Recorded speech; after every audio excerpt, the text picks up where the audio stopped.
హత్య చేసి శవాన్ని దాచటానికి ఆ ఇంట్లో వాళ్ళనే గోనె సంచి అడిగింది ఓ మేధావి. చెన్నై ఎంజీఆర్ నగర్ లోని మైలే శివమూర్తి వీధిలో ఉంటుంది 78 ఏళ్ల విజయ.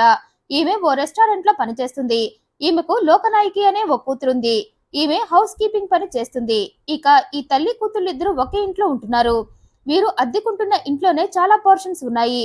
వాటిలోని ఓ పోర్షన్ లో పార్థిబన్, సంగీత అనే ఓ ఇద్దరు భార్యాభర్తలు ఉంటున్నారు. పార్థి వయసు 32 సంవత్సరాలు కాగా సంగీత వయసు 28 సంవత్సరాలు. ఇక వీరి పెళ్లి విషయానికి వస్తే వీరిద్దరూ ప్రేమించి పెళ్లి చేసుకున్నారు. ఈ పార్థిబల్ బీటెక్ పూర్తి చేశాడు. ఇక సంగీత రమ్మి ఆడటంలో బీటెక్ పూర్తి చేసింది. ప్రస్తుతం వీరిద్దరికి 7 సంవత్సరాల కూతురు కాగా ఇద్దరు తమ తమ క్వాలిఫికేషన్స్ కి తగ్గట్లుగా పనిచేయాలి అనుకున్నారు. అయితే బాబు బీటెక్ పూర్తి చేసినా అది తూతూ మంత్రంగానే చదవటంతో పెద్ద పెద్ద ఉద్యోగాలేమీ అతనికి రాలేదు. ఒకటి రెండు అరాకొరా ఉద్యోగాలు వచ్చినా ఆ ఉద్యోగాలు చేసే రేంజ్ తనది కాదని వాటిని వదిలేశాడు. కట్ చేస్తే అందిన కాడికి అప్పులు చేస్తూ ఇంట్లో కూర్చుని తింటూ సుఖ సంసారం చేసి బిడ్డకు తండ్రయ్యాడు. ఇక భార్య సంగీత విషయానికి వస్తే అమ్మడు ఆన్లైన్ రమ్మీలో ఎప్పుడూ ఫుల్ బిజీగా ఉండేది. అయితే అంత బిజీలో ఉండి కూడా తన సంసార బాధ్యతను మర్చిపోకుండా భర్తతో సంసారం చేసి తల్లైంది.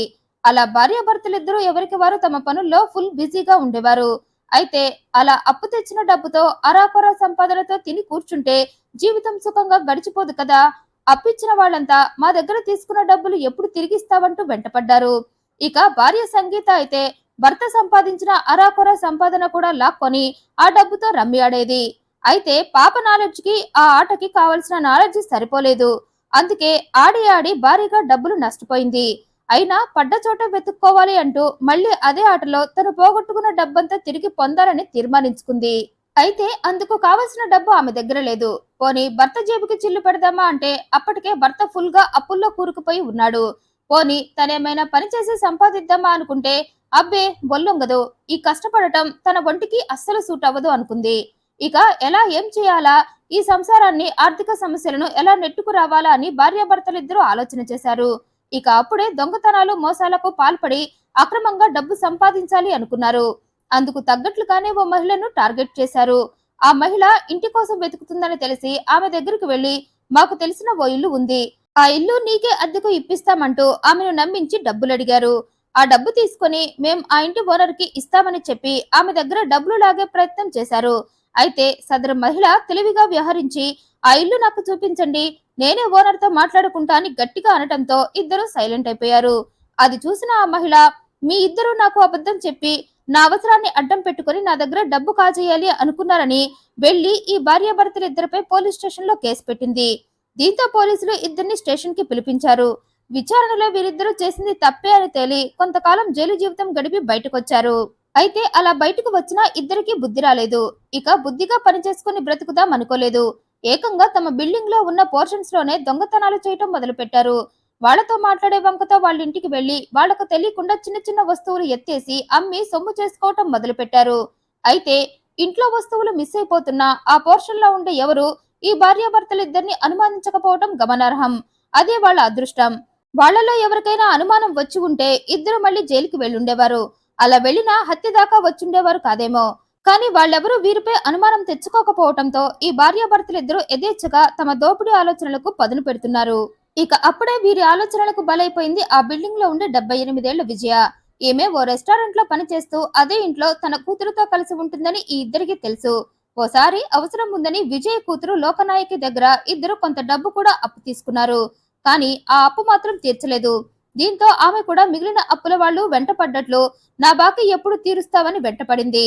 అయితే రోజు రోజుకి ఆమె ఒత్తిడి పెరిగిపోతూ ఉండటం, మరో పక్క ఇల్లు గడవటం కూడా కష్టంగా మారటం, పైగా మిగిలిన అప్పుల వాళ్ళు కూడా విసిగిస్తూ ఉండటంతో వీరి చూపు లోకనాయకి తల్లి విజయ్ పై పడింది. ఈ విజయ ఎప్పుడూ ఒంటి నిండా బంగారు నగలతో ఉండేది. మొదటి నుండి ఆమె ఆ బంగారాన్ని తీసేది కాదు. పైగా తల్లి కూతుళ్ళిద్దరూ సంపాదనలోనే ఉండటంతో వీరి దగ్గర డబ్బు బాగా ఉందని, అందుకే విజయ్ ఒంటిపై బంగారాన్ని, ఇంట్లో డబ్బుని కొట్టేసి తమ ఆర్థిక సమస్యలని తీర్చుకుని పనిలో పనిగా విజయ్ కూతురు లోకనాయకి దగ్గర తీసుకున్న అప్పు కూడా తీర్చాలి అనుకున్నారు.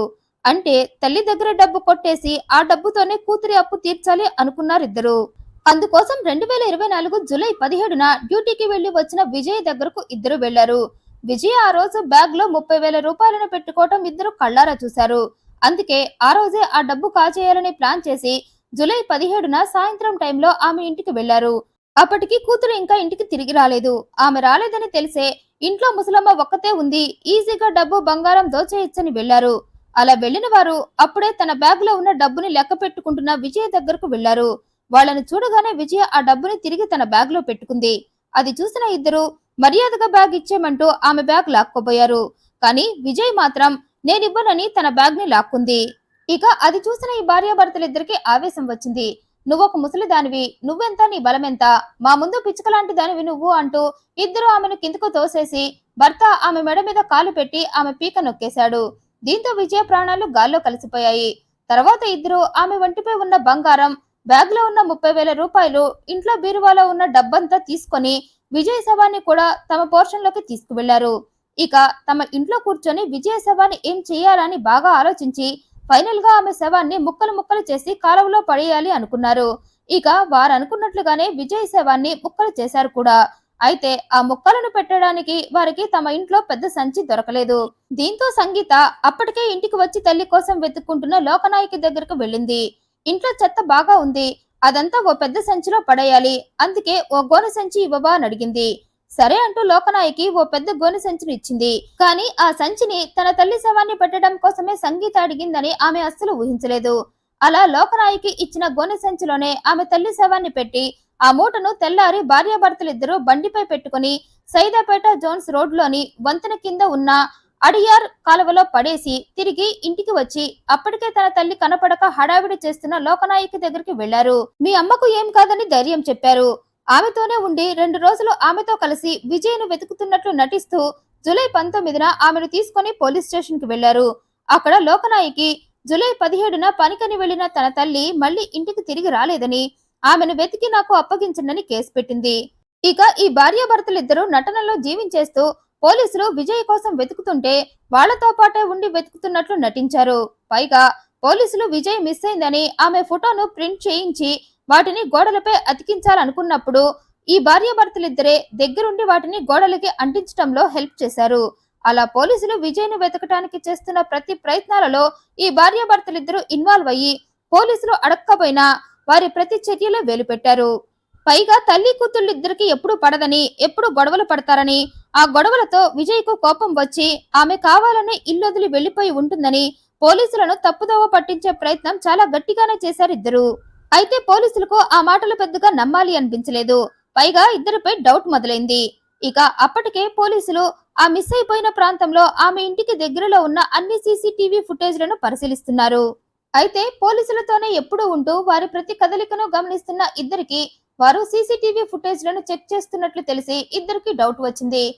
తాముంటున్న ప్రాంతంలో సీసీటీవీ ఉంది, అందులో విజయ్ను మూటలో తీసుకువెళ్ళింది రికార్డ్ అయితే ఖచ్చితంగా తామిద్దరం దొరికిపోతామని అర్థమయ్యి అప్పటిదాకా విజయ్ను వెతకటంలో హడావిడి చేసిన వారు కాస్త సైలెంట్ అయిపోయి వినోద్ నగర్ కి పారిపోయి అక్కడ తలదాచుకున్నారు.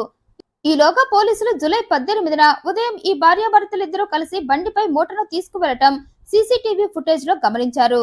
ఇక అప్పటికే వీరిద్దరు ఓవర్ యాక్షన్ పై పోలీసులకు డౌట్ ఉండటంతో ఫుటేజ్ చూశాక వారి అనుమానం మరింత పెరిగి జూలై 23న ఇద్దరిని విచారిద్దామని వాళ్ళ ఇంటికి వెళ్లారు.